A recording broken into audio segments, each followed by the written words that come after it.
¿Qué tal? ¿Cómo estamos? Este, los testigos de Jehová, por fin, por fin, por fin estamos viendo unos resultados impresionantes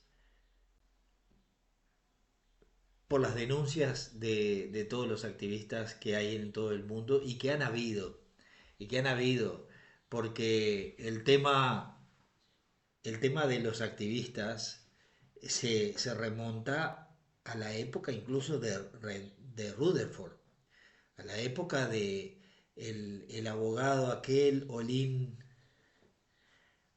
creo que era Olin Molín, y su esposa, que terminaron descubriendo toda la trama y exponiendo y fueron expulsados y fueron... los activistas están desde el mismo inicio de esta secta destructiva, ¿eh? Hasta cuando se reveló la esposa del Charles Taze Russell, que escribía los artículos de la revista de Sion, Vigilando Sion, o de Sion Watchtower, como sea. El activismo ha estado dentro desde el mismo comienzo, porque desde el mismo comienzo se dieron cuenta que había un olor espantoso, y la esposa de este hombre, que él seguramente parece que la acusó como de lesbiana, que era como lesbiana, y ella de pedófilo al mismo fundador de los Testigos de Jehová, que manoseaba a una muchacha que tenían ahí en Pittsburgh. Bueno, después con el Rutherford, con sus secretarias y sus cosas y las cosas que decían, y el propio abogado, Olin, termina siendo expulsado por denunciar y por escribir realmente lo que había ahí adentro. Y así ha sido. Así ha ido la cosa durante mucho tiempo. Tanto es así que cuando empezamos con el activismo eh, descubriendo lo que había detrás de esta secta, gente que estaba en el mismo Brooklyn, cuando estaban en Brooklyn, gente que estaba en la misma Betel, nos enviaba, nos enviaban cartas e información sobre lo que iban a hacer. Sabíamos con bastante tiempo de anticipación que iban a hacer las conferencias, qué es lo que iban a hacer. Teníamos los datos en ese tiempo que no se cuidaban, no cuidaban mucho la seguridad porque no tenían ni idea. Y entonces empezamos a obtener información. De hecho, algunos de ustedes saben que existen un par de bancos de datos donde está prácticamente todo guardado lo de esta gente. Prácticamente todo lo importante. En Europa, y hay bancos de datos con toda la información de los juicios que han tenido en los Estados Unidos a través de su historia y cómo han ido actuando. Entonces, claro, ahora es que hay que ser tonto para seguir militando dentro de este tipo de organización. Porque hay que ser tonto, cambiando. El esclavo fiel y discreto antes era el resto ungido. Después el esclavo fiel y discreto pasó a ser el cuerpo gobernante. Ahora el cuerpo gobernante parece que se quiere ir a la miércoles, porque la estructura de formación de esta gente con una parte con empresas, la Watchtower de Pensilvania, la Watchtower de Nueva York. Bueno, me habían cortado porque vino un paciente.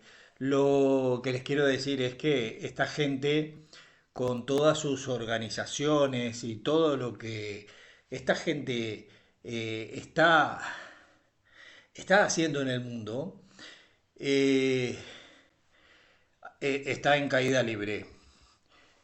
ABC, este diario español que ha hecho un trabajo extraordinario, les voy a poner acá, ahora a continuación, 2 de los episodios de los podcasts de ABC. Y les voy a dejar el enlace para que ustedes puedan seguir, que hay varios. El 3 ya está en funcionamiento, pero no lo puedo poner todo junto aquí porque sería extremadamente largo el vídeo. Así que les voy a dejar con esa información y espero que no nos corten el vídeo con el tema de derechos de autor. No creo. De todas formas se los voy a dejar aquí, los vamos a poner a continuación para que vean la repercusión mundial que está teniendo que el trabajo que se ha hecho es buenísimo. El trabajo que han hecho todos los activistas. Pero ya digo, empezando desde el principio. Empezando por la mujer contestataria del fundador de los Testigos de Jehová hasta el día de hoy, que hay ya prácticamente organizaciones en todo el mundo que están alertando sobre lo que hace esta gente. ¿De acuerdo? Venga, un abrazo.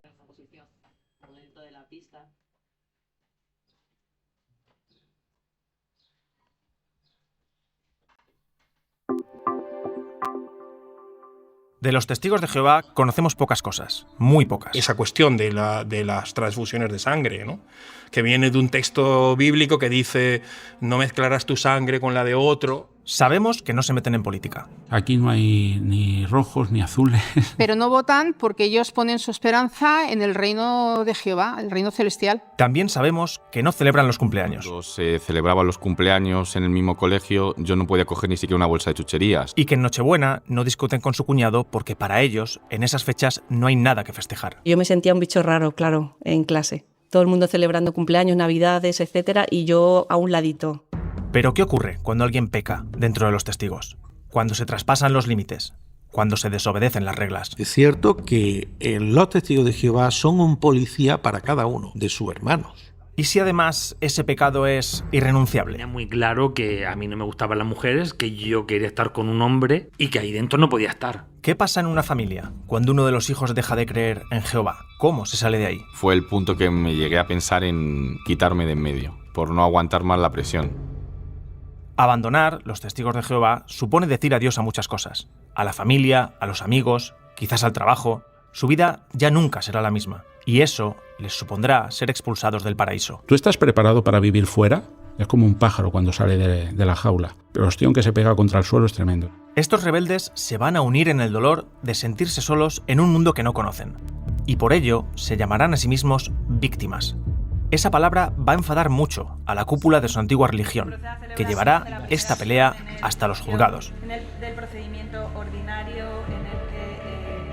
Hartos de guardar silencio, los extestigos alzan la voz.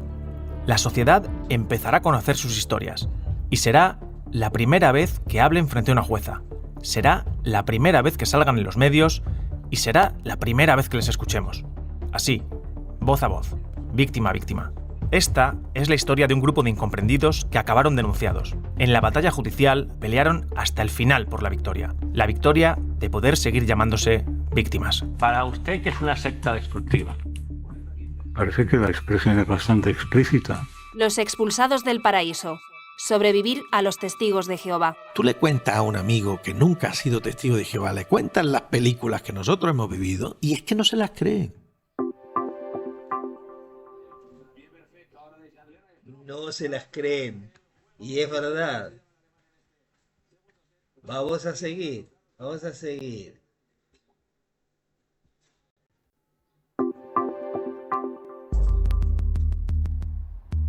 Imaginemos dos autovías con coches que van en la misma dirección. Una está atestada de vehículos. En los paneles luminosos se muestran advertencias y señales contradictorias. Hay motoristas esquivando coches y varias ambulancias tratan de abrirse paso. Es un embudo de tráfico y caos.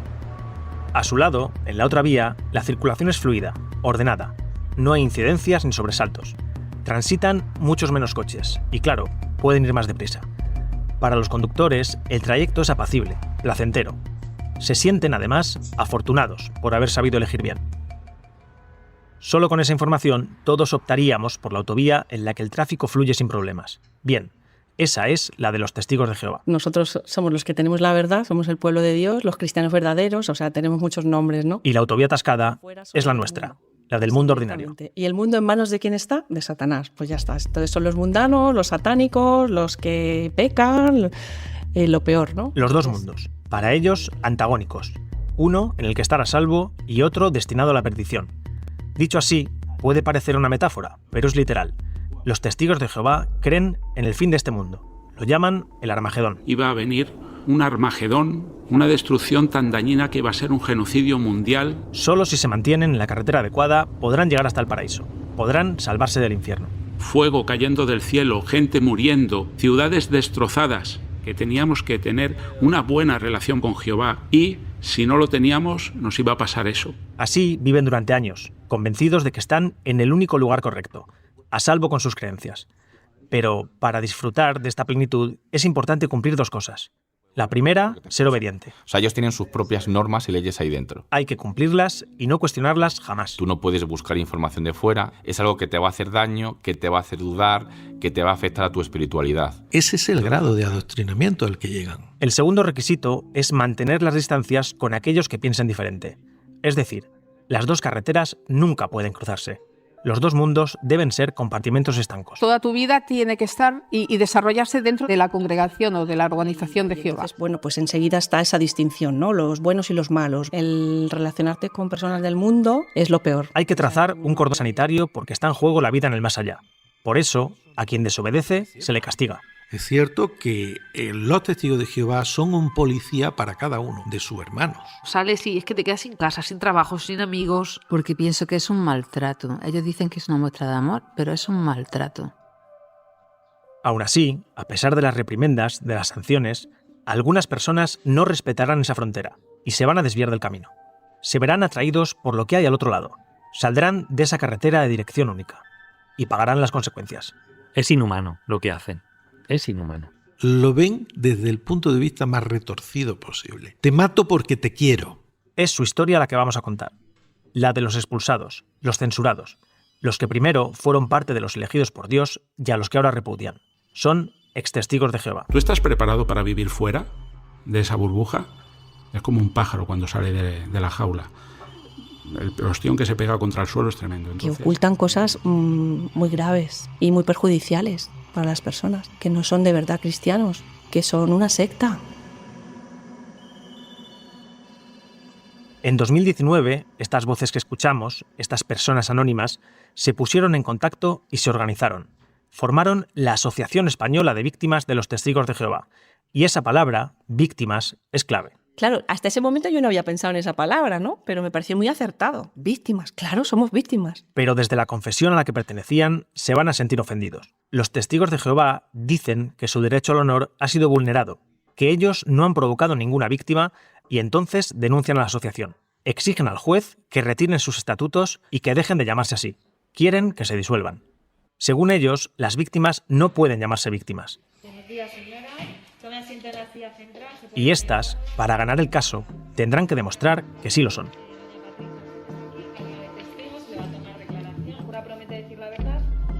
Juro y prometo la verdad. Pero claro, ¿quién decide quién ha sufrido y quién no? ¿Cómo se prueba el daño? ¿De qué manera nuestra ley reconoce el trauma? ¿Cómo se puede narrar ese dolor? ¿Cómo se cuenta en voz alta? ¿Y qué es lo necesario para saber escucharlo? Los expulsados del paraíso. Sobrevivir a los testigos de Jehová. Episodio 1. La escucha. Dicen que una voz es capaz de transmitir cosas más allá de las palabras, que en el tono, en su timbre, también cabe un pasado, matices, señales, que nunca podría reproducir un texto escrito. Muchos aseguran que, aunque parezca imposible, la voz también puede verse, porque a través de ella se distingue el estado de ánimo del que habla. Sobre las voces que acabamos de escuchar todavía conocemos poco, quizá no lo suficiente. Esa información y esos detalles irán llegando, el nombre, las causas, sus motivaciones, pero para conmovernos para dejar que lo que se cuente realmente nos toque, lo primero es querer escuchar. Aunque quien nos hable lo haga desde muy lejos, desde una realidad desconocida. Y en esa tarea hay 3 personas que nos pueden ayudar. Sí, ahora no podemos, pero dentro de un rato, ahora en cuanto aflojemos. José Ramón Navarro Pareja cubre todo tipo de informaciones religiosas para ABC, desde las religiones mayoritarias, como el catolicismo, a las confesiones más pequeñas y de más reciente creación, como la cienciología. Pero sobre los testigos de Jehová no había escrito nunca, hasta hace 2 años. Fue en noviembre de 2022, navegando por Twitter, cuando se cruzó con la publicación de un experto en fenómenos religiosos. Anunciaba un juicio entre los testigos de Jehová y la Asociación de Víctimas. A José Ramón la noticia le sorprendió. Podemos pensar que unas víctimas de los testigos de Jehová o unas personas que se dicen víctimas de los testigos de Jehová sean los que hayan denunciado a la organización religiosa que los ha hecho víctimas, ¿no? Pero esta vez ocurrió todo lo contrario.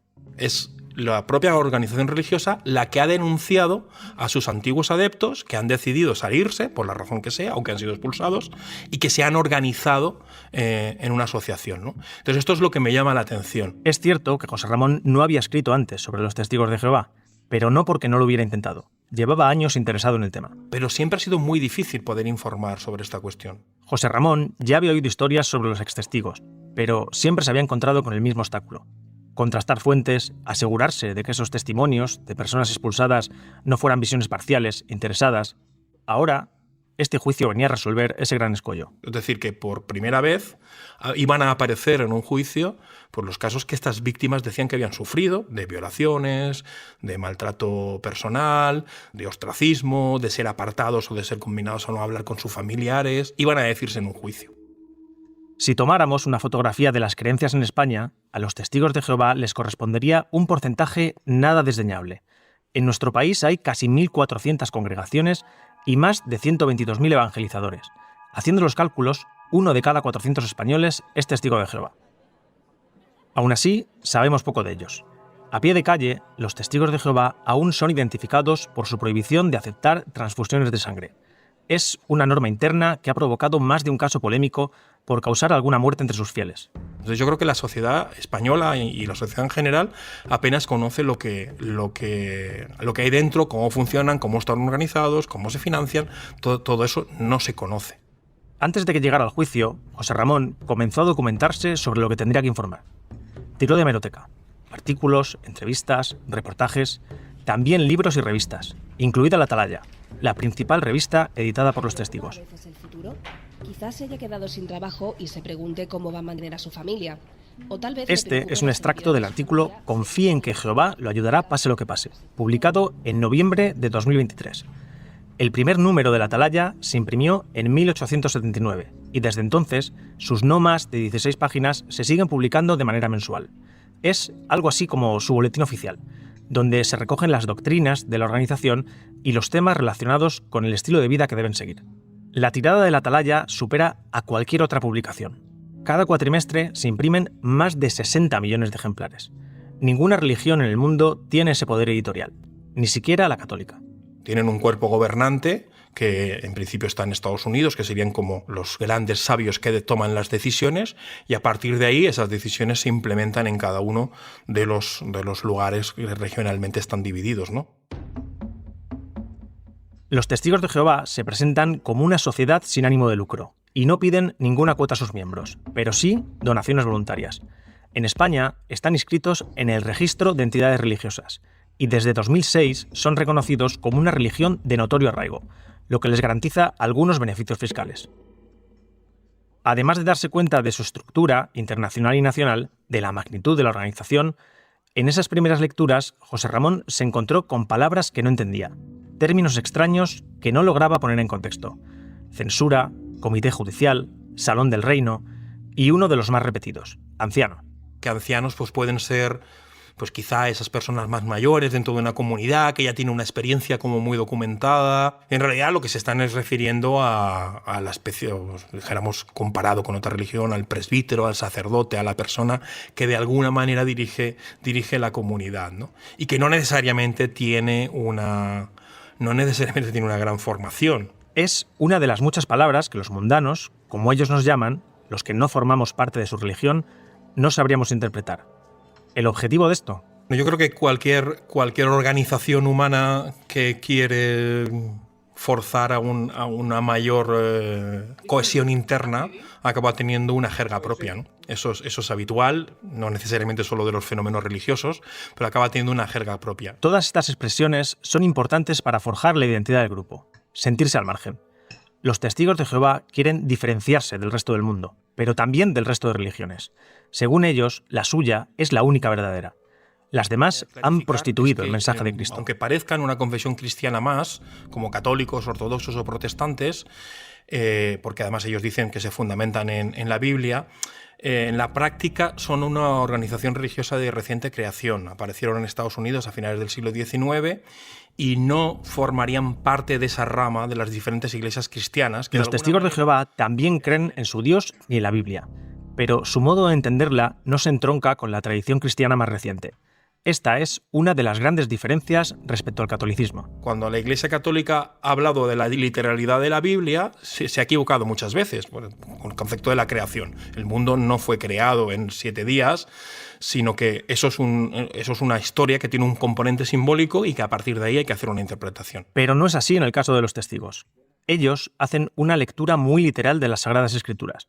Por ejemplo, ¿por qué prohíben las transfusiones? Porque siguen respetando, al pie de la letra, un texto del Levítico, en el Antiguo Testamento, escrito hace más de 2000 años. Si algún hombre de la casa de Israel o extranjero come sangre, me enfrentaré a él y lo eliminaré de su pueblo. O sea, no tienen una teología que interprete la Biblia y que vaya adaptándola a las realidades de cada momento histórico. La otra gran característica de esta religión y que marca a sus miembros desde la infancia es el milenarismo. Los testigos de Jehová, como ya hemos comentado, creen en el fin del mundo, en ese Armagedón. Y aunque hayan renunciado, después de varios sonoros errores, a poner una fecha concreta para ese Armagedón, para ese final del mundo, pues los testigos de Jehová actuales sí que tienen esa creencia de que esto puede ocurrir de una manera inminente, ¿no? Y yo creo que esto también les provoca algunos grandes sufrimientos, ¿no? En el juicio, José Ramón pudo comprobar de primera mano hasta qué punto todas estas creencias están interiorizadas dentro de la organización y cuáles son sus efectos. A lo largo de las sesiones, varios extestigos se subieron al estrado para compartir sus experiencias, algunas difíciles de escuchar. No eran historias amables, eran historias muy duras. Eran historias de violaciones, eran historias de incomprensión en su familia, historias de expulsiones que ellos consideraban injustas. Un momentito, antes de que continúe. Miren, está prohibido el uso en la sala del teléfono móvil. Aquellos días, para evitar posibles filtraciones, la jueza prohibió a los periodistas entrar a la sala con teléfonos y portátiles. Así que José Ramón tiró de libreta, como en los viejos tiempos. Todavía las tiene, las guarda. 2 cuadernos llenos de anotaciones. Es que así al azar. Aunque cuesta entender su letra, sobresalen algunas palabras. Por ejemplo, hay un testigo que le decían: tienes que someterte. Eres levadura que haces que fermente todo lo malo, ¿no? Entonces le implicaban a someterse. Otro que decía: he estado muchos años callada y esto está siendo terapéutico, ese momento de contar las cosas que le estaban preguntando. Esto último es crucial. Parecía que este juicio, impulsado en el fondo por los propios testigos de Jehová, los denunciantes, llegaba justo a tiempo. Quienes reclamaban ser víctimas todavía se emocionaban al recordar sus vivencias. Puede que aún doliera, pero estaban allí, dando la cara y la voz. Eran las víctimas las que se estaban quitando el velo y empezando a contar lo que les había ocurrido, ¿no? Pon mi nombre, esto es lo que me ha ocurrido, esto es lo que me ha pasado. Tenía ganas, necesitaba empezar a contarlo. No es el único que percibe esa predisposición, esa necesidad de hablar. Mientras José Ramón tomaba notas en aquella sala de vistas, unos metros más allá, en ese pequeño espacio, Carlos Bardavío, un abogado de 43 años, tampoco se separaba de sus papeles. Llevaba varios meses preparándose este juicio a fondo.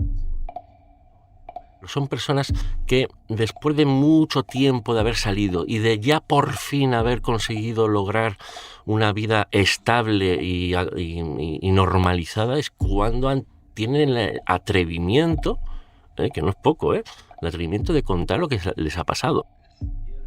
Al igual que le pasó a José Ramón, antes de este caso, lo que Bardavío sabía sobre los testigos de Jehová se limitaba a esos 3 o 4 lugares comunes que todos conocemos de oídas. Se conoce por que visitan los domicilios o los vemos con los carritos en las calles, que es algo muy legítimo, o los temas de las transfusiones de sangre, o los temas de la omisión también de participar en las mesas electorales. Pero más allá de eso, realmente no conocía todos los pormenores que luego las propias personas, las víctimas, me han contado en el día a día. Y eso Para remediar ese desconocimiento, lo primero que Bardavío hace es recabar testimonios. Quiere escuchar directamente a las víctimas, saber lo que ocurre dentro de esta religión. Pero, por su experiencia, sabe que a las personas que han sufrido un daño les cuesta hablar, expresar en voz alta y en público lo que han vivido. Y en el caso de los extestigos de Jehová también se da esta situación. Por eso, a los acusados que quieran prestar declaración, Bardavío les propone escribir, les pide una carta, y en menos de 3 semanas recibe multitud de ellas. Nos llegaron 30 y pico españoles y otros 30 y pico extranjeros en 20 días. Nombre, apellidos y circunstancias de su vida en 5 páginas. Yo pedí 5 páginas nada más. Si comparásemos la libreta de José Ramón con estas cartas recibidas por Bardavío, encontraríamos muchas palabras en común. Control, abuso, engaño, presión, tristeza, enfado.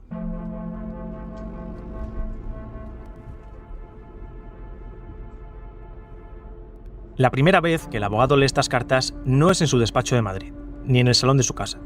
Sucede durante un viaje en coche, una forma de ganar tiempo mientras una compañera de su bufete y él se trasladan a otro juicio. Carlos conduce, ella va de copiloto y empieza a leer en voz alta.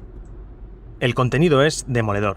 Niños que sufrieron abusos sexuales, mujeres que comparten historias de maltrato, casos de represión sexual, intentos de suicidio.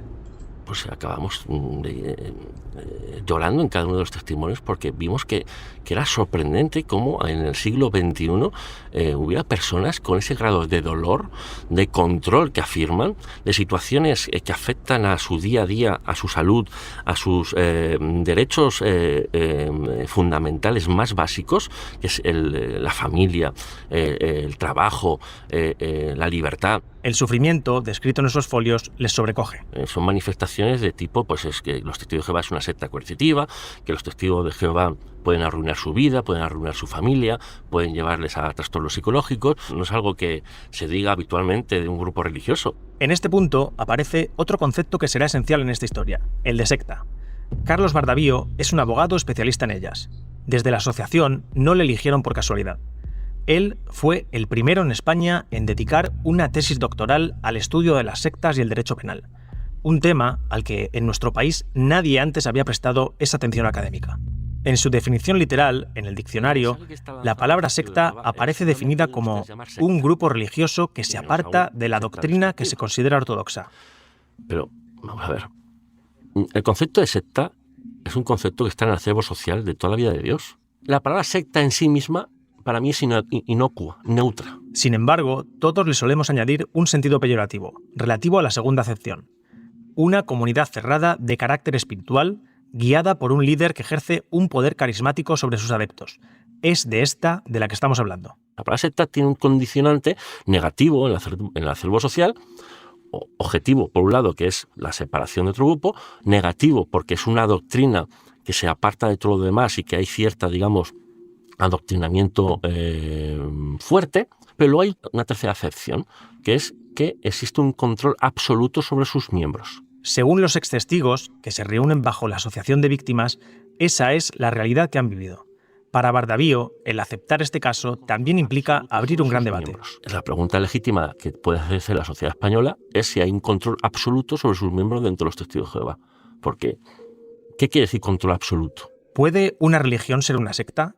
¿Qué diferencia una de la otra? ¿Son los testigos de Jehová lo primero o lo segundo? ¿O acaso son ambas al mismo tiempo? Había que analizar por qué los clientes decían eso. Y para saber por qué lo dicen hay que ir preguntando víctima a víctima. Víctima a víctima, voz a voz, es lo que proponemos hacer en este podcast. A lo largo de 8 episodios escucharemos hasta 12 testimonios de personas que se sienten víctimas y también hablarán aquellas que afirman no haber hecho nada malo, extestigos y testigos de Jehová. El reto es saber escucharlos, dejar que las voces de unos y de otros vayan conformando un relato que acabará expuesto en sede judicial. Las palabras del folio, de la libreta, de la carta, del reportaje, del acta judicial, cobrarán vida y llegarán hasta nosotros. Entre medias, prejuicios, autoimágenes, afinidades, creencias. Mi forma de escuchar a una víctima tiene mucho que ver con mi relación con esa víctima, si la tengo o no la tengo, cercanía o no, mi relación con el victimario, como hemos dicho, ¿no? Si conozco al victimario y si no lo conozco, la estructura y además también mi idea del daño. Todo eso va a configurar mi respuesta ante una persona que viene y me dice que es víctima. Para la filósofa Olga Belmonte, escuchar siempre supone un ejercicio de empatía. Pero el desafío es mayor cuando quien nos habla ha pasado por una experiencia dolorosa que nos es ajena y que incluso podemos no llegar a comprender. Marta Nussbaum, por ejemplo, habla de la importancia de la imaginación narrativa, ¿no? El que tengas una imaginación que te permita ponerte en el lugar de otra persona, incluso en situaciones que nunca podrías imaginarte, ¿no? A lo mejor no entendemos nada, pero nos va a sorprender, nos puede parecer surrealista lo que está pasando ahí. Pero aún así yo creo que lo fundamental es escuchar. Olga es doctora en filosofía y profesora en la Universidad Complutense de Madrid. Lleva años investigando la figura de la víctima. Una situación, un traje que a nadie le gusta llevar encima. Quizá porque a veces lo solemos confundir con el victimismo, la vulnerabilidad o la indefensión. De ahí que sea más difícil identificarnos con ella. El ser víctima no tiene que ver con que tú seas más o menos frágil, tiene que ver con el poder de la otra persona que te está sometiendo. Que alguien sea consciente de que ha sufrido un daño y quiera compartirlo, como han hecho las personas desde la Asociación de Víctimas de los Testigos de Jehová, puede ser todo un proceso. Para Olga, el hecho de contarlo, a viva voz o por escrito, facilita asumir todo lo que ha ocurrido. Hay personas que dicen, no, yo es que hasta que no he podido elaborar el relato en primera persona, no me he dado cuenta de lo que significa y lo que ha significado para mí el haber vivido lo que he vivido. Es decir, el hecho de ponerle palabras es realmente tomar conciencia de qué es lo que te ha pasado. Olga ha volcado todo lo estudiado en este tiempo en un libro titulado Víctimas e ilesos. Su lectura nos proporciona algo así como unas instrucciones de escucha a las que iremos recurriendo en cada episodio. El elemento imprescindible para ser un buen oyente es limitarse a escuchar. Creo que lo fundamental es ese silencio, ese pararse, el frenar cualquier cosa que podamos añadir en esa situación. Es decir, que tenemos un montón de prejuicios y de formas de interpretar que van a estar ahí encima e intentar interrumpir eso. Entender mejor quién nos está hablando y qué necesitan de nosotros pasa por una propuesta más, un gesto final. Me gusta la imagen de descalzarnos, como estamos entrando en terreno sagrado. Ir con mucha suavidad, con mucho respeto, mucho vaciamiento de uno mismo para que quien esté en el centro sea la víctima y sobre todo decir, no, voy a escuchar de cero. El primer tramo de este trayecto comenzará en el próximo episodio y será desde esa autovía de único carril, una línea recta que lleva al paraíso. Nos guiarán las personas que pasaron por ella años antes, cuando todavía creían, con toda su fe, que iban en la dirección correcta. Ellos hablarán y nosotros escucharemos. Los expulsados del paraíso, sobrevivir a los testigos de Jehová, es una investigación periodística de ABC realizada por José Ramón Navarro Pareja y narrada por Juan López Córcoles. Guión, Juan López Córcoles, Andrea Morán y María Romero. Diseño sonoro, Rodrigo Ortiz de Zárate.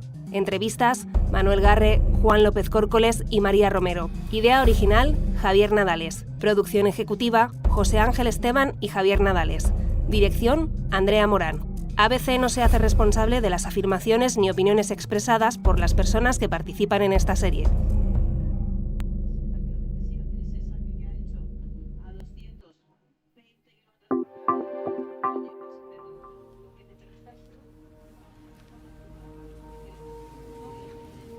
Al principio creó Dios el cielo y la tierra. La tierra era un caos informe. Sobre la faz del abismo, la tiniebla. Y el aliento de Dios se cernía sobre la faz de las aguas. Y dijo Dios, que exista la luz. Y la luz existió. Estos versículos son los primeros que se pueden leer en la Biblia. Forman parte del libro del Génesis, en el que se relata de manera poética, sencilla y simbólica cómo fue la creación del mundo a ojos de la tradición cristiana. Según este relato, en esos 7 días que Dios utilizó para culminar su obra y contemplarla, también creó al hombre y a la mujer.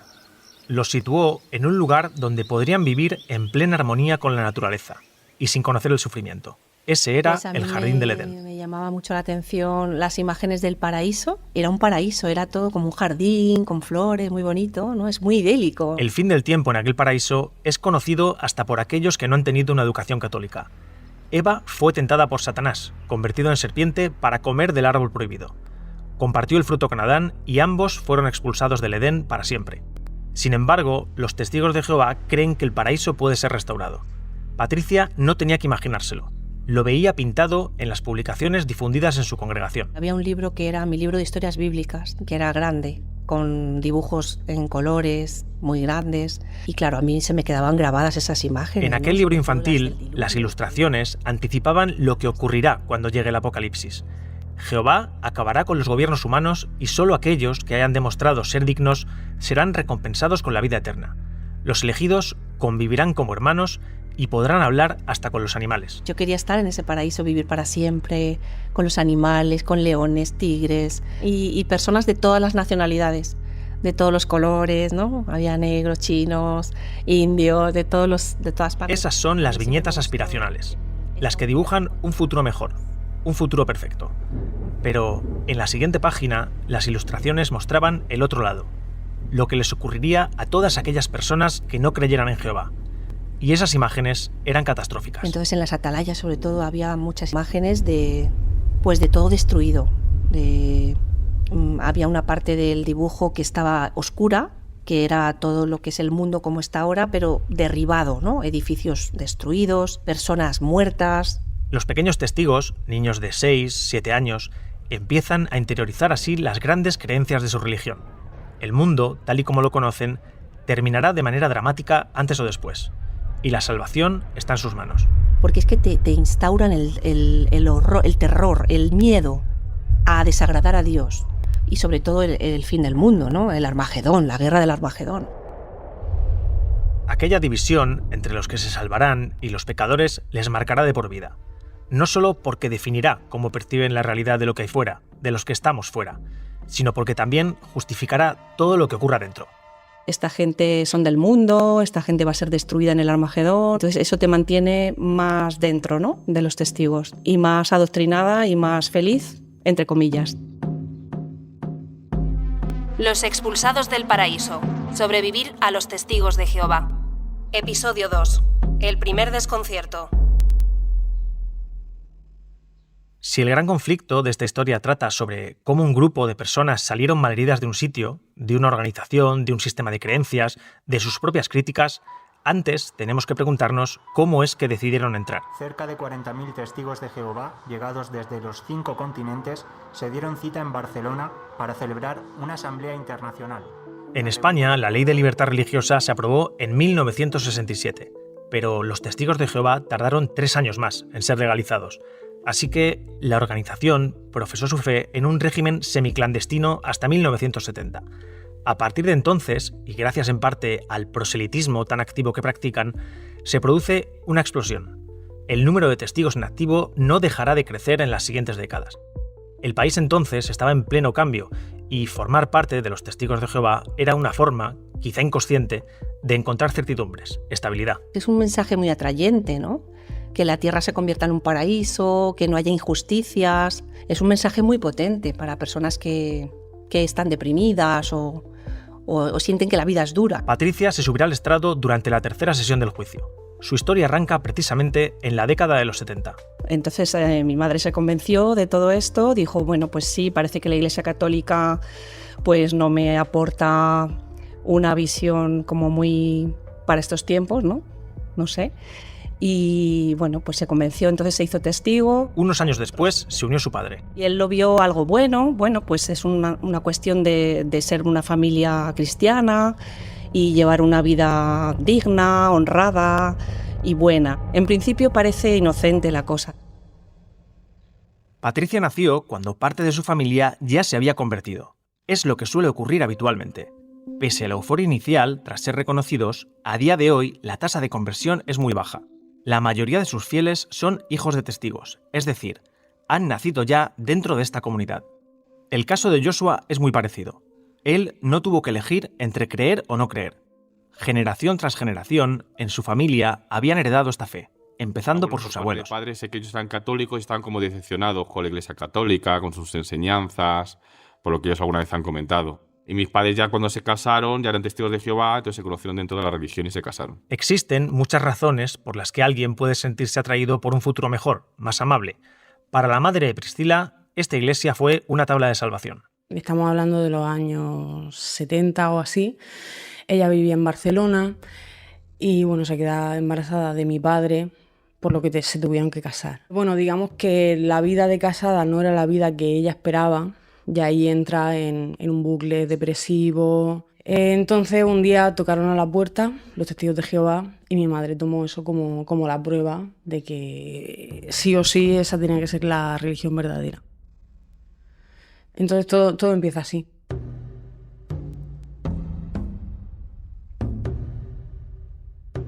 A veces es inevitable encallarse en un momento vital complicado.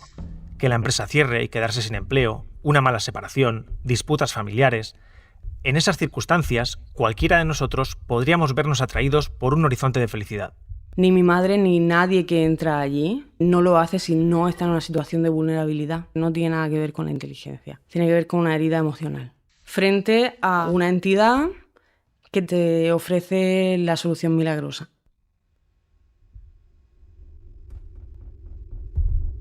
El caso de Gloria fue distinto. Ella entró a formar parte de los testigos siendo ya una niña. Un día, con 5 años, llamaron a la puerta de casa y 2 testigos le entregaron a sus padres un libro titulado ¿Es esta vida todo cuanto hay? Un par o 3 de días estuvieron viniendo, ofrecieron el estudio bíblico a la familia. Mis padres dijeron que sí y yo dije que sí también, porque alguien me iba a prestar atención, ¿no? Atención, cariño, un refugio. Tanto los nacidos en el seno de la congregación como los que se incorporan después, lo que encuentran dentro es una segunda familia, el calor de un hogar. Estaba muy a gusto porque te tratan, te acogen muy bien cuando llegas para que te sientas a gusto y te quedes, ¿no? Y en mi caso así sucedió. Y entonces yo me encontraba feliz en la congregación, pues joder, he encontrado una familia, ningún testigo te va a engañar, ningún testigo te va a robar, ni te va a mentir, todo es amor. A José Alberto la droga le complicó la vida. Fue captado con 20 y pocos años, cuando una chica le da a conocer el mundo de los testigos. El contraste con lo que había vivido hasta entonces fue grande. Mi familia está totalmente desestructurada. Mi hermano pequeño falleció de una sobredosis. Mi padre era albañil, de estos burros que están todo el día en la obra y todo el día chillando. Y cuando entré en los testigos, claro, yo vi que eso fue un paraíso, esto es la verdad, porque sentía que tenía una familia. Eso era la hostia. Y entonces eso es lo que me atrapó. A partir de entonces, en la superficie, la infancia discurre de manera normal. Un estilo de vida familiar, con salidas al campo en grupo, al parque de atracciones o escapadas de fin de semana. Enrique e Israel, criados dentro de la comunidad, recuerdan con cariño esos años. Y yo hice buenos amigos. Y nos divertíamos de todas las formas. Lo mismo jugábamos a fútbol, jugábamos a tenis. Ya cuando la etapa adolescente, pues a lo mejor íbamos a la Plaza de España a tomar allí una Coca-Cola, una hamburguesa. Te relacionas con ellos y siempre ves lo bueno. De manera natural, la religión incluso se entremezcla con los juegos infantiles. Muchas veces hacíamos juegos relacionados con la Biblia, por supuesto. Por ejemplo, pues ¿quién sabía más textos bíblicos? ¿No? Y había personas que sabíamos 100 y pico textos bíblicos. El gran punto de encuentro para todos ellos será el Salón del Reino. Es un espacio que los niños visitarán semana tras semana, junto a sus padres y el resto de la congregación. Allí rezarán y cantarán. Actualmente, en España, están contabilizados 652 salones del reino. Se consideran lugares de culto, pero no se parecen en nada a cómo imaginamos una iglesia católica. Como cuando entras a un cine, que te encuentras una sala amplia con como una plataforma, ¿no? O como un escenario pequeñito con unos escalones que está como más en alto y luego todo butacas. 120 butacas, 140, depende de cada salón grande que sea, y una plataforma al fondo donde hay un atril y pues donde ahí se va dirigiendo las reuniones. No hay símbolos, no hay imágenes, nada de eso, porque ellos no creen en que es algo como para ellos pecado. Tanto Patricia como Joshua recuerdan a la perfección las exigentes rutinas de estudio. Quizá al inicio se podía vivir como un juego, pero con 7, 8 años Aquellos niños tenían que integrar en su día a día la lectura de la Biblia y la preparación de lo que llaman reuniones, sus encuentros semanales, una especie de misa. Tú antes de que llegue ese día de reunión, tú tienes que prepararlo, leer todos los textos, subrayar la respuesta de lo que se va a preguntar. Las rutinas son muy de estudio. Cada día, 1 de febrero, 2 de febrero, 3, cada día viene un texto del día y una aplicación durante el día y te animan a eso, a leerlo todas las mañanas. Luego, cada vez antes de comer, pues siempre se hacía una oración para bendecir la mesa. A todas estas prácticas había que sumarle los rezos a Jehová. Pues de manera diaria, que te las oraciones con él, que le cuentes cómo ha sido tu día, que le pidas ayuda, guía. Yo oraba a solas y entonces ya yo con mi Padre Celestial, pues yo le contaba mis cosas. Entonces, bueno, era bonito porque yo sentía pues que, no sé, yo amaba mucho a Dios.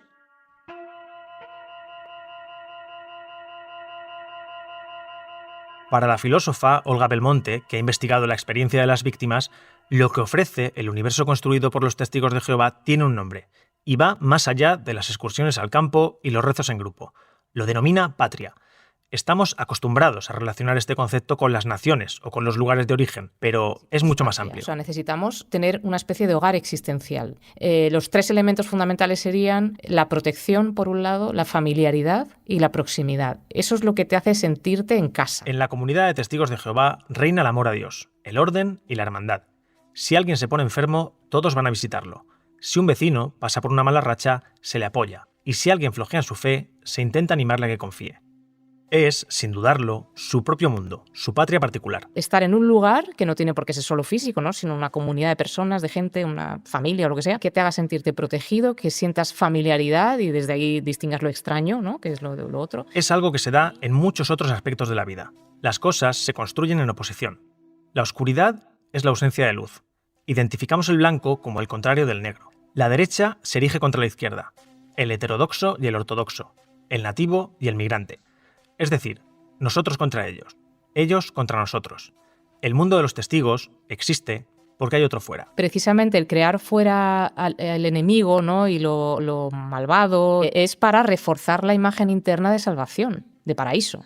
Entonces, cuanto peor sea lo de fuera, más vas a generar la sensación de que dentro estás protegida, de que dentro tienes seguridad.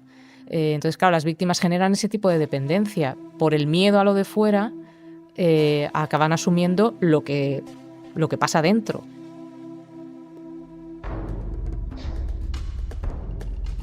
Ya sabemos que desde muy pequeños los testigos de Jehová inculcan a sus hijos esas diferencias entre ellos, los destinados al paraíso y los otros, los mundanos, los que acabarán en el infierno. Este antagonismo se experimenta en el plano más cotidiano. La norma es clara. Los niños no deben hacerse amigos de personas que no formen parte de la organización. Tampoco participarán en actividades extraescolares ni quedarán fuera de clase para jugar o hacer deporte con sus compañeros del colegio. De problema en el colegio, porque yo me sentía un bicho raro, claro, en clase. Todo el mundo celebrando cumpleaños, navidades, etcétera, y yo a un ladito. Hay algo de marginación en este escenario, pero también entra en juego el sentimiento de superioridad. No es contradictorio. Sin buscarlo, de manera consciente, los niños de los testigos se sienten especiales, incluso algo mejores que sus compañeros mundanos. A fin de cuentas, ellos se van a salvar y vivirán eternamente en el paraíso. Un testigo de Jehová se siente superior al resto de las personas. Piensa que es una persona aprobada por Dios. Dios lo quiere a él y el resto de personas son del mundo. El mundo es de Satanás. El mundo va a ser destruido. Más directrices. Los testigos de Jehová tienen prohibido celebrar cualquier fiesta que no esté basada en sus preceptos bíblicos. Los festejos paganos no se aprueban ni por su origen ni por su propósito. Los relacionan con el egocentrismo y la exhibición. Por tanto, ni cumpleaños, ni disfraces en carnaval, ni villancicos. Los niños quedan excluidos de esos eventos en los que surgen las primeras amistades, los primeros lazos. Pues ya yo notaba un poco la distinción con respecto al resto de niños, incluso otros niños me veían un poco el bicho raro, ¿no?, de la clase. Joshua se recuerda como un niño solitario. Cuando alguien de su clase cumplía años, el típico reparto de golosinas ya le planteaba un conflicto. Estaba en 4º o 5º de primaria y recuerdo como un compañero me dio una bolsa de chuches e insistió y yo se la cogí, porque ya me daba como apuro incluso rechazarle la bolsa de cumpleaños. Y me acuerdo que antes de salir por la puerta lo que hice en el patio corriendo fue comérmela entera para que mi madre cuando saliese no me dijera nada ni me pudiese echar la bronca por haber cogido simplemente una bolsa de chucherías. Al tener contacto con lo que hay fuera, algunos de estos niños, como Joshua, empiezan a cuestionar lo que tienen alrededor. Comienzan a preguntarse el porqué de tantas normas. Es ahí cuando surgen las primeras grietas. Para Gloria, por ejemplo, fue un crucifijo, un símbolo que los testigos de Jehová no permiten. Ellos interpretan de manera literal los evangelios y entienden que Jesús murió en un madero de una sola pieza. Yo le había hecho mi madre en el colegio, en trabajos manuales, le había hecho un crucifijo con pinzas de la ropa, que ha quedado precioso, bardizado, se lo regalé para el Día de las Madres. Y me acuerdo un día haciendo el estudio bíblico que mi madre me dijo, tráeme el crucifijo. Lo tenía colgado en una de las habitaciones, se lo traje delante de mí sin explicarme nada. Claro, yo no entendía por qué hacía eso, porque claro... Gloria tuvo un chispazo de desconcierto. Para mí aquello fue un choque muy fuerte, porque digo, ¿pero por qué está rompiendo esto si se lo he hecho yo y le gusta? No lo entendía. Enrique también recuerda uno de estos momentos reveladores. Un día acompañó al hospital a una señora de su congregación. Él tendría 14 o 15 años. La mujer sufría problemas de circulación y se había hecho una herida en la pierna. Así que los médicos le querían poner la vacuna contra el tétano. Y ella dijo, no, la inyección del tétano no. Enrique no comprendía su reacción. Pero, ¿por qué no te vas a poner la inyección del tétano? No, porque tiene sangre. Efectivamente, eran inyecciones en aquella época que tenían, no eran sintéticas, eran fracciones de sangre lo que tenían. Y en aquella época estaba todo eso prohibido. Y yo digo, pero también tiene agua. El 90% de nuestro cuerpo es agua y la bebemos todos los días y no la tenemos prohibida. Porque, ¿qué locura esta? Y ya ahí, cuando tú empiezas a estudiar y a razonar por ti mismo, empiezas a descubrir las grietas.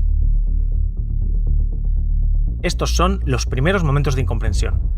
Podríamos pensarlos como escenas en las que el sentido común de un mundo se cuela en la obediencia del otro, o cuando las prohibiciones de los testigos chocan con nuestras costumbres y rutinas. Pueden parecer desbarajustes o meras anécdotas, pero a día de hoy, para estas personas, son recuerdos dolorosos. Abigail fue una de esas niñas nacidas en el seno de los testigos. Conocía bien las normas de la congregación y las cumplía a rajatabla. Su padre era anciano y, por tanto, la familia tenía que ser un ejemplo para el resto de la congregación. Bien. Me acuerdo que de pequeña a lo mejor yo le decía, mi amiga Elizabeth no es tu amiga, es tu compañera. Eso sí que lo han enfatizado mucho mis padres siempre. Y yo, claro, de pequeña no entiendes. Porque para ellos los amigos están dentro. Cuenta que su madre era muy estricta y seguía a pies juntillas las directrices de los testigos. Entonces nos ha educado... pero muy con la vara de la disciplina, como dice la Biblia. No retengas del joven o del muchacho la vara de la disciplina. Entonces muchos lo cogieron a algo literal. Entonces muchos se agarraron a eso para pegar a sus hijos. O sea, si no quieres ir a predicar, si no te portabas bien en el salón, te sacaban, te pegaban y entonces te tenías que volver a sentar y lo tomaban en serio. Entonces mi madre ha sido una de ellas.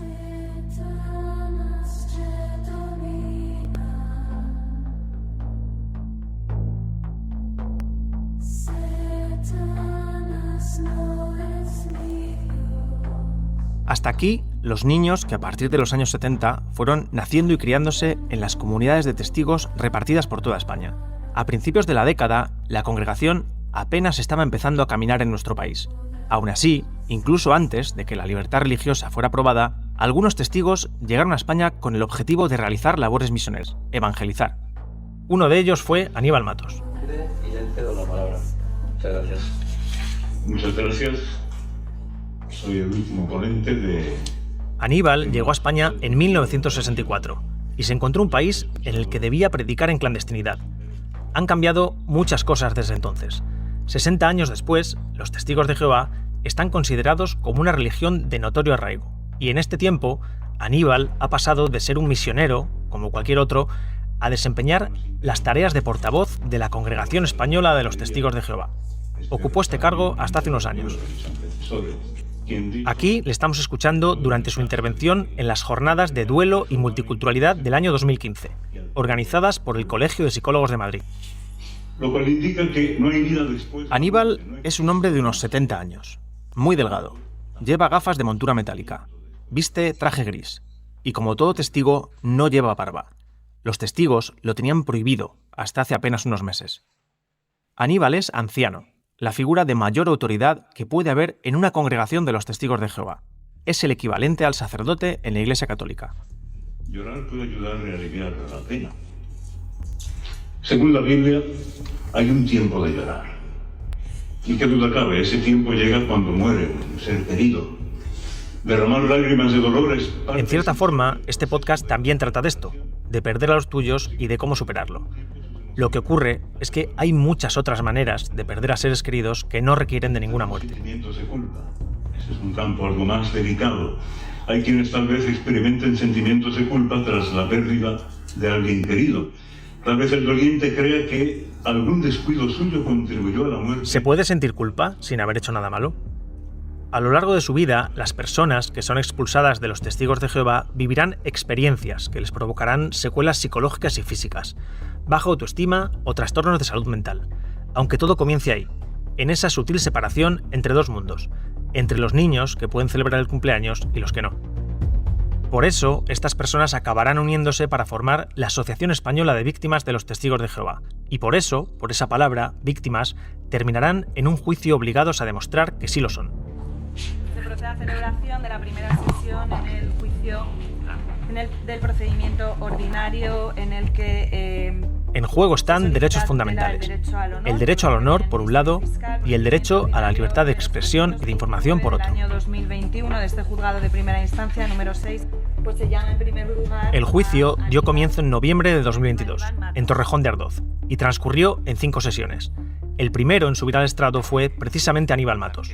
Con sus palabras, se cuida mucho de deslizar algo que puede indicar radicalización o extremismo. ¿Cómo aprecian, cómo ven los testigos de Jehová otras religiones o personas con diferentes creencias? De nuevo, la palabra es respeto. Aquí convendría referir, aunque sea tan solo de palabra, lo que dijo Jesús respecto a la regla de oro, que se haga por nosotros. Ante las preguntas de su abogado, se muestra sorprendido por la información que están divulgando desde la Asociación de Víctimas. De una religión peligrosa y destructiva, y cuya relación podía causar daño moral, físico y hasta a la salud y vida de las personas. Al leer esto me resultó alarmante, porque llevo 70 años sirviendo como testigo de Jehová y no he conocido nunca una situación tan dramática como ahí se dibujaba. Su abogado le pregunta si los testigos de Jehová fomentan castigar físicamente a sus hijos, y la respuesta de Aníbal contrasta con lo que cuenta Abigail sobre su madre. ¿Los testigos de Jehová infligen castigos corporales a los hijos? En modo alguno. Sé muy bien que hay quienes han interpretado, señoría, una frase bíblica de manera muy equívoca. La Biblia habla de la vara de la disciplina, pero ese término nada tiene que ver con castigo corporal. Más bien, por su sentido original, tiene que ver con instrucción, enseñanza. Preguntado luego por el abogado defensor, Carlos Bardavío, Aníbal confirma la postura de los testigos respecto a las transfusiones de sangre, aquel detalle que le hizo cuestionarse a Enrique lo que le habían enseñado. Que serían impropias. Por consiguiente, sencillamente no aceptamos sangre, porque la sangre representa la vida y Dios en su palabra dice que no hemos de aceptarla. Sí, pero es un pecado grave. La pregunta es, ¿es un pecado grave transfundirse? Puede serlo, sí. De acuerdo. Puede Y serlo. comer chuletón poco hecho. Letrado, ¿qué me quiere usted decir? Le pregunto que, claro, que cómo tiene que ser esto para que sea un pecado grave. Comer chuletón poco hecho. La jueza interviene. Ocurrirá varias veces. Pregunta que esto no es un juicio sobre Le voy a preguntar de forma muy las clara. convicciones. Comer chuletón poco... Este va a ser un juicio bronco y con muchas derivadas. No se puede entrar a cuestionar las creencias de los testigos de Jehová. Están amparadas por la libertad religiosa. Mi labor no es, como abogado de la asociación, ir en contra de una religión. Pero hay que hablar de que las religiones están formadas por personas que pueden malinterpretar principios bíblicos. En esta primera sesión, Carlos Bardavío comprobó los retos que le planteaba este caso. A priori, Estatuto de la Víctima del Delito, que en España entró en vigor en 2015, le podía dar un marco legal favorable, pero no contaba con otros factores. Los descubre nada más entrar por la puerta del juzgado. Nos enfrentábamos ante un equipo de abogados no solo españoles, sino también americano. Que vino parece ser hasta aquí, hasta Torrejón de Ardoz, una especie de guerra de David contra Goliat. Es decir, primero una organización que si bien no tiene muchos fieles a nivel mundial, son 8 millones aproximadamente, no se puede comparar con la Iglesia Católica, evidentemente, es una religión que tiene un poder económico ciertamente importante. La participación de letrados americanos le deja claro que la cúpula de los testigos, con sede en Nueva York, está al tanto del caso y que han querido implicarse por lo mucho que está en juego. Han movilizado recursos. Al interponer la denuncia, paradójicamente, la organización se ha arriesgado a darle más eco a algo que puede perjudicarles y dañar su imagen a nivel internacional. Para Bardavío, la estrategia tiene dos lecturas. Pues tenemos dos opciones. Una es que se han equivocado y que han medido mal la repercusión que pueda tener este caso. Yo no creo, como he hablado con los clientes, que sea una posición que hayan medido mal la jugada, sino que al final esto también crea un mundo, un mensaje para los que están dentro. La presión y las repercusiones que podría tener una sentencia desfavorable se dejan notar en el ambiente. Además, el interés por parte de los medios ha ido en aumento. A Bardavío le solicitan entrevistas y varios reportajes salen publicados ahora que el juicio comienza a celebrarse. Creo que, si no recuerdo mal, el 30 de noviembre o el 1 de diciembre del 2022. Justo ese día había salido en un periódico de máxima difusión nacional la noticia del juicio, de qué se estaba haciendo, en qué consistía, etcétera, y pues evidentemente di mi opinión. Antes de que comience la sesión, justo en el revuelo previo que se suele montar al entrar a la sala, Bardavío nota una presencia y se dirige a él una persona que no conoce de nada. Una persona se me acercó a mí y me dijo que mejor, que no estaba gustando que yo estuviese hablando. Alguien me quiso advertir de que no hablara mucho, que eso no gustaba. Lo que para Bardavío no pasa de advertencia, para los extestigos que se enfrentan a este juicio supone mucho más. Ellos ya han vivido esos toques de atención y saben que no deben ser tomados a la ligera, porque las amenazas de los testigos se cumplen. Y las advertencias acaban materializándose en los comités judiciales que expulsan de la congregación a aquellos que no han escuchado.